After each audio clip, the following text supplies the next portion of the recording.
A Big Brag by Dr. Seuss. Narrated by John Lithgow.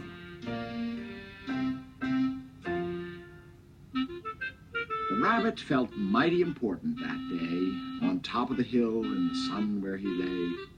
He felt so important up there on that hill that he started in bragging, as animals will. And he boasted out loud as he threw out his chest. Of all of the beasts in the world, I'm the best. On land and on sea, even up in the sky, no animal lives who is better than I. What's that? Growled a voice that was terribly gruff. Now why do you say such ridiculous stuff? The rabbit looked down and he saw the big bear. I'm best of the beasts, said the bear, and so there. You're not, snapped the rabbit. I'm better than you. Pooh, the bear snorted. Again I say, pooh. You talk mighty big, Mr. Rabbit, that's true. But how can you prove it? Just what can you do? Thought the rabbit. Now what can I do? He thought and he thought.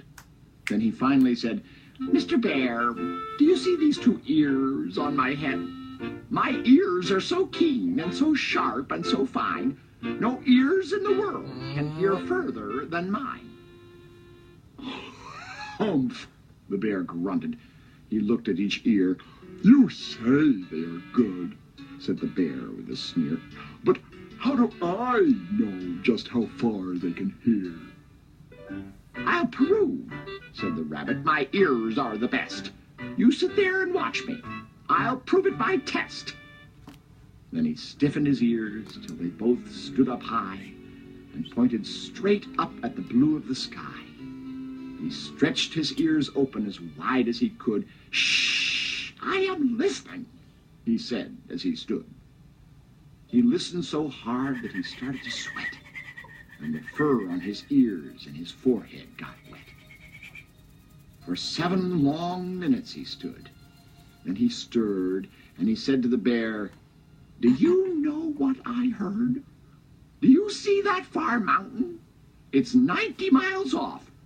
There's a fly on that mountain. I just heard him cough. Now, the cough of a fly, sir, is quite hard to hear when he's 90 miles off, but I heard it quite clear. So you see, bragged the rabbit, it's perfectly true that my ears are the best, so I'm better than you. The bear, for a moment, just sulked as he sat, for he knew that his ears couldn't hear things like that. This rabbit, he thought, made a fool out of me. Now I've got to prove that I'm better than he. So he said to the rabbit, You hear pretty well. You can hear 90 miles, but how far can you smell? I'm the greatest of smellers, he bragged. See my nose? This nose on my face is the finest that grows. My nose can smell anything, both far and near. With my nose, I can smell twice as far as you hear. You can't, snapped the rabbit. I can, growled the bear, and he stuck his big nose way up high in the air. He wiggled that nose, and he sniffed and he snuffed. He waggled that nose, and he whiffed and he wuffed. For more than 10 minutes, he snaffed and he snuffed. Then he said to the rabbit, I've smelled far enough. All right, said the rabbit. Come on now and tell exactly how far is the smell that you smell. Oh, I'm smelling a very far smell, said the bear. Away past that fly on that mountain out there. I'm smelling past many great mountains beyond, 600 miles more to the edge of a pond. And way, way out there, by the pond you can't see, is a very small farm. On the farm is a tree. On the tree is a branch. On the branch is a nest.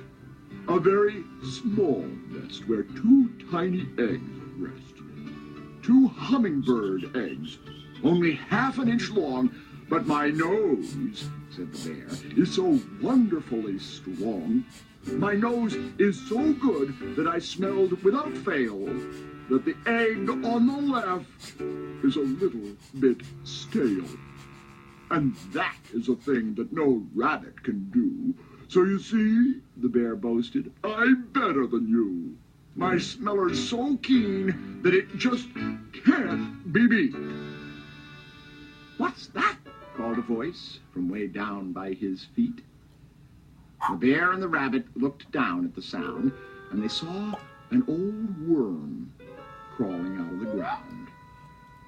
Now, boys, said the worm, you've been bragging a lot.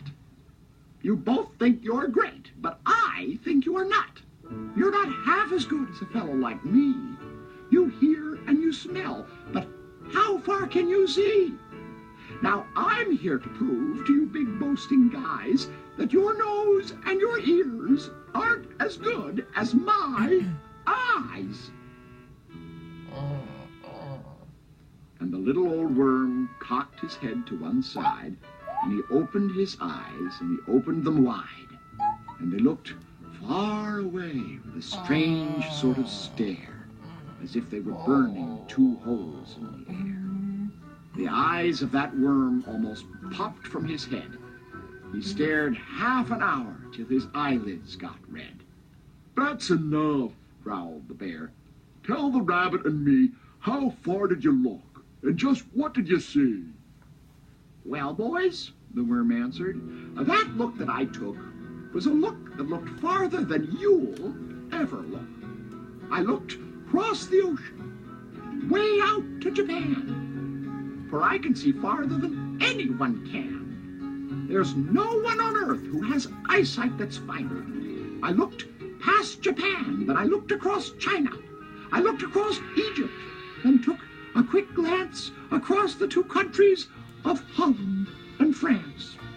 Then I looked across England and also Brazil. But I didn't stop there. I looked much farther still. And I kept right on looking and looking until I looked round the world and right back to this hill. And I saw on this hill, since my eyesight's so keen, the two biggest fools that have ever been seen.